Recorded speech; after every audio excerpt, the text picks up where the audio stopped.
এখন বাজে 12:30, ব্লগটা এখন থেকেই শুরু করছি। না, সকালবেলা রান্না বান্না কিচ্ছু করিনি। হ্যাঁ, ঘর দিয়েছি, ঘর মুছেছি, পুজো দিয়েছি, স্নান করলাম দুজনে, এইসব করে 12:30টায় বেরোচ্ছি। আমাদের ধোসা, ইডলি এসবই খাওয়ার প্ল্যান রয়েছে। এসব খেয়ে দিয়ে নিয়ে তারপর আমাদের প্ল্যান ছিল প্রথমে আমি ঘরে রান্না করব, সেসব খেয়ে বেরোবো। প্রমি বললো যে না, রান্না বান্নার করো না, বাইরে থেকে আজকে ধোসা ইডলি খেয়ে নেবো দুজনে, দেন আমরা কাজে বেরিয়ে যাবো। তো যে কাজগুলো আছে সেগুলোও সারতে হবে, তাই জন্য এখন বেরোচ্ছি।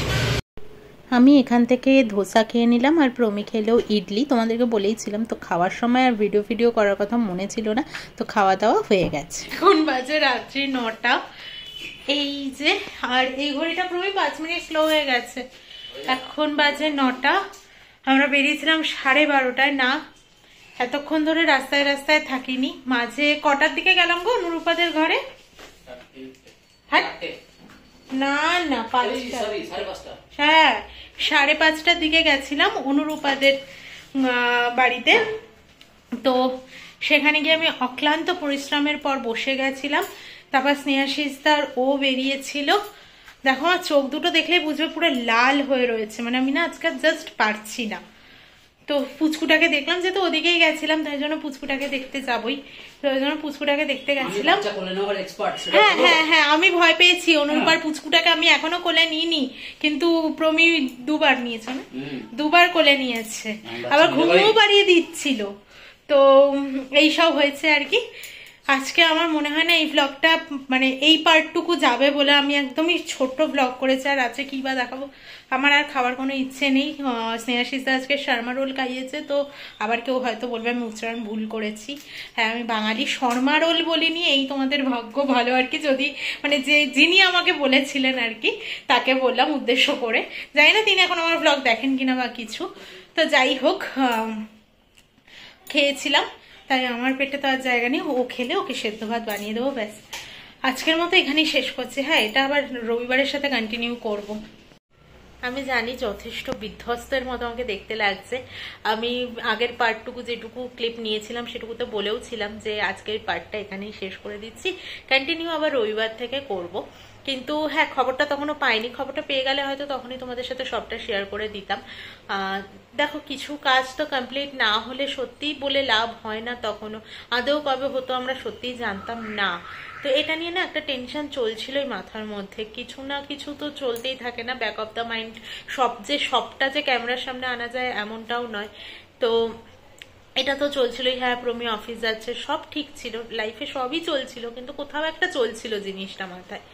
এটা অনেকদিন আগে থেকেই চলার কথা হচ্ছিল আর কি। মাঝে অনুরূপার পুচকুটা হয়, তো তাতে করে আমরা প্রত্যেক শনি রোববার ওখানে যাওয়া আসা করছিলাম, ওই দিকটাতে যাওয়া আসা করছিলাম, কিন্তু কাজের কাজ কিছু হচ্ছিল না আসলে। মাঝে আমরা পুচকুটাকে নিয়ে একটু ব্যস্তও হয়ে পড়েছিলাম, তো তাই জন্য আমরাও একটু পিছিয়ে দিলাম যে চলো ঠিক আছে, এই কাজগুলো পরে হবে। তো সেভাবেই চলছিলাম আমরা। আমাদের এই ফ্ল্যাটে আমরা যখন আসি, এই ফ্ল্যাটে আমাদের 2 বছর কমপ্লিট হয়ে গেছে।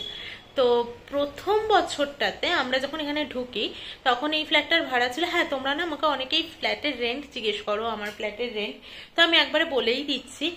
আমি কমেন্টের রিপ্লাইও দিয়ে দিই। আমরা যখন এখানে ফার্স্ট ঢুকি তখন ছিল 8.5K, আর 500 টাকা ছিল এখানকার মেনটেনেন্স, তাহলে টোটাল হলো 9K।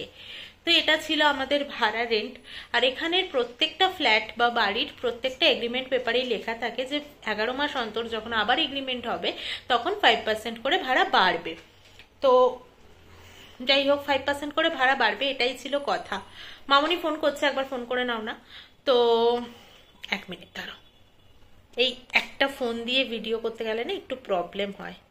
যাই হোক, তো এবার এটাই চলছিল আমাদের। তার পরের বছর যখন 5% বাড়ার কথা ছিল, তখন কি হলো, আবার যখন এগ্রিমেন্ট হচ্ছিল, তো তখন ক্যামেরাটা আসছে না, ক্যামেরাটা, যাই হোক, যখন এগ্রিমেন্ট আবার হলো তখন আমাদের তাহলে হওয়ার কথা ছিল 9,500 টাকা, কিন্তু সেটা উনি বাড়িয়ে একেবারে 10,000 টাকা করে দিল। আর এবছরটা উনি 10,000-এর জায়গায় সেটাকে আবার 10,500 টাকা না করে, মানে তাহলে 5% বাড়লে 10,500 হয়, সেটাও না করে উনি একেবারে ডাইরেক্ট করছে 12,000 টাকা। 1K 12,000, মানে 1 BHK 12,000 টাকা আমাদের মনে হয়েছে যে তুলনামূলক একটু বেশি। তো তাই জন্যে আমরা ঠিক করি আমরা চেঞ্জ করে নেব। তো ফ্ল্যাট চেঞ্জ করাটা মুখের কথা নয়। হ্যাঁ, নো ব্রোকারে নিয়ে নিলে যে অ্যামাউন্টটা ওদের থাকে খুঁজে দেবে বাড়ি ওরা এরকম, তো সেই অ্যামাউন্টটা দিয়ে দিলে অবশ্যই তেমন কোনো চাপ হতো না। তো আমরা চেয়েছিলাম না, নিজেরাই একটু ট্রাই করে দেখি, না হলে তো হতোই। তো স্নেহাশিস দা এ ব্যাপারে নো ডাউট যে ভীষণভাবে হেল্প করেছে, যতটা সম্ভব। ওই পুচকেটা হলো, তারপর পুচকেটা হওয়ার আগে থেকে আমাদের এই কনভারসেশনগুলো না চলতো। তো তারপরে তো পুচকেটাকে নিয়ে ব্যস্ত অবশ্যই, তো সেই সব নিয়ে একটু আমাদের চলছিল ডামাডোল, যে কি করব করবো এরকমই চলছিল। আগের সপ্তাহে আমরা বেরিয়েছিলাম, কাজ আছে বললাম তোমাদেরকে, কিন্তু সেই বৃষ্টি নেমে গেল, সেভাবে কাজ হলো না। তো ওরকমই আমরা সন্ধ্যের দিকে গেছিলাম, কিন্তু হয়নি। আর আমাদের সবটাই মাথায় রাখতে হচ্ছিল, প্রমির পিক আপ পয়েন্ট এইসব একটু মাথায় রাখতে হচ্ছিল। ড্রপ নয় বাড়ির সামনে করবে, কিন্তু পিক আপ পয়েন্ট তো সবসময় বাড়ির সামনে হয় না। তো আমরা চেষ্টা করছিলাম, আর আমরা শিফট হব ভেবেইছিলাম যে অফিস প্রমির মারাথালিতে, কিন্তু মারাথালিতে রেন্ট অনেকটা বেশি থাকে, হাই থাকে। তো আমরা মারাথালিতে করবো না ঠিক করেছিলাম। স্নেহাশিস তারা কেয়ারপুরাম থাকে, সেই অনুযায়ী আমরাও ভেবেছিলাম যে আমরা কেয়ারপুরামের দিকেই শিফট হয়ে যাবো। আর কেয়ারপুরাম তুলনামূলক মারাথালির থেকে একটু সস্তা। তো আর ওই সামনাসামনি আমরা মারাথালিতেই যাব। মহাদেবপুরা ঠুরা ছিল ওই দিকটাতে, আমরা জানি হাই একটু থাকবে, তাই জন্য আমরা সোজাসুজি কেয়ারপুরামে খোঁজা স্টার্ট করি। আর আগের সপ্তাহে তো খুঁজতে পারিনি। এই সপ্তাহে প্রমিয়ার আমি 12:30টায় বেরিয়েছিলাম, তারপর 5:30টায় আমি বিধ্বস্ত হয়ে গিয়ে আমি বললাম যে আমি আর পাচ্ছি না, চলো এবার স্নেহাশিস দাদের বাড়ি চলো। তো বাড়িতে চলে এলাম। তারপর স্নেহাশিস দার সাথে প্রমি আবার বেরিয়েছিল, কারণ স্নেহাশিস ওই দিকগুলো বেশি ভালো চেনে। তো আমি আর প্রমি রাস্তায় অনেকগুলো ফোন করেছি, কিন্তু ফ্লোর অনুযায়ী, ভাড়া অনুযায়ী, ডিপোজিট অনুযায়ী ঠিক মিলছিল না ব্যাপারটা। তো কোনোটা দেখেছি পছন্দ হয়নি, এরকমও হচ্ছিল। ঘরে ঢুকলাম পছন্দ হয়নি, চলে এসেছি, এরকম হচ্ছিল। তো এইসব হতে হতে তারপর ফাইনালি স্নেহাশিস দার প্রমি বেরোলো। তো একটা অবশ্যই পছন্দ হয়েছে, তার সাথে কথাও হয়েছে। আমরা সম্ভবত এখান থেকে জুলাইতে শিফট করে যাব, জুন মাসটা এখানে থাকবো আমরা, তারপর জুলাইতে ওখানে শিফট করে যাব। এই হচ্ছে কথা, এটাই ছিল, এটাই তোমাদেরকে বলছিলাম যে কাজ আছে কাজ আছে। যাক, ফাইনালি মিটলো। এইটুকুই ভালো লাগছে যে আজকে সারাদিন ঘুরেছি বা কিছু, দিনের শেষে একটা ভালো খবর অন্তত হয়েছে। নাহলে না ঘোড়াটা পুরোটাই মাটি হতো, মানে এত কষ্ট করেছি, এত কিছু। প্রমিয়ার আমি একটা টাইমের পর ঠিকই করে নিয়েছিলাম যে না, আমাদের দ্বারা বোধহয় আর হবে না। স্নেহাশিস দা তো করছেই, স্নেহাশিস দাও যতটা পেরেছে চেষ্টা তো করেছেই, এটাও স্নেহাশিস দার জন্যই পাওয়া বলতেই পারো। তো যতটা ট্রাই করেছে হচ্ছিল না এইসব করে, তো ফাইনালি হয়েছে, এই আর কি। তাই তোমাদের সাথে আজকে শেয়ার করলাম। তো চলো আজকের মতো টাটা, গুড নাইট। কালকে আবারও আসবো একটা নতুন ব্লগের সাথে। আশা করি তোমাদের আগামী দিনের ব্লগগুলো অবশ্যই ভালো লাগবে। তো চলো আজকের মতো টাটা। আর আরও একটা কথা বলি, আপাতত এখান থেকে শিফট হওয়ার কথা আমরা তেমনভাবে ভাবছিলাম না, কিন্তু ভাড়াটা এতটাই করে দিল, মানে এখানে যে বাজেটটা করেছে আমি সেই বাজেটে কেয়ারপুরামে 2 BHK পেয়ে যাচ্ছি। তোমাদেরকে এটাও বলছি, আমি 2 BHK ফ্ল্যাট নিয়েছি এইবার। তো ওটাও ফ্ল্যাট, ওটা মানে ইন্ডিভিজুয়াল যে হাউসগুলো হয় না, যেরকম অনুরূপারা আছে ওরকম হাউস আমরা পাইনি।